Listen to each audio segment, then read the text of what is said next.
રાજકોટમાં શનિવારની સાંજે ટીઆરપી મોલમાં જે આગ લાગી હતી અને જેમાં ઘણા બધા લોકોએ પોતાના જીવ ગુમાવ્યા છે, પોતાના સ્વજનો ગુમાવ્યા છે.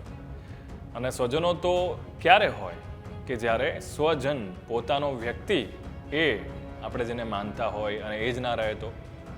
વાત કરવી છે મારે જિગ્નેશ ગઢવીની કે જે આ મોલમાં 20 દિવસ પહેલાં જ કામે લાગ્યા હતા અને ઘટના એવી બની કે ઘણા બધા લોકોનો જીવ બચાવવા જતાં એ પોતે જ પોતાનો જીવ છે એ ગુમાવી બેસે છે.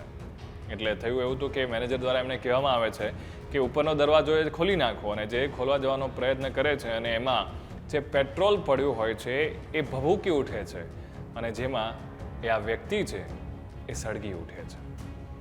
ચાર બહેનો છે ઘરમાં અને એકમાત્ર એવો વ્યક્તિ કે જે રોજીરોટી કમાય છે, ઘર ચલાવે છે. હવે આ ઘરનું શું? આ ચાર બહેનોનો સહારો કોણ બનશે? આ ઘટના બાદ જ્યારે એ ડીએનએ પણ દ્વારા એમની ઓળખ કરવામાં આવે છે એમના પરિવાર દ્વારા, અને જ્યારે એમને એ શબ મળે છે ત્યારે જે કરુણાંતિકા જોવા મળે છે, જે હૃદય દ્રવી ઉઠે એવી ઘટના જોઈએ છે. ચાર બહેનો છે એ રોતા જોઈને આખું ગામ છે એ પણ ધ્રુસકે ને ધ્રુસકે રડે છે. એમની સ્મશાન યાત્રામાં છે સામેલ થાય છે, ગામ એક થાય છે, પરિવારને ટેકો આપે છે. પણ એ ચાર બહેનોના આંસુ હવે લૂછશે કોણ? હવે એ કોને રાખડી બાંધશે?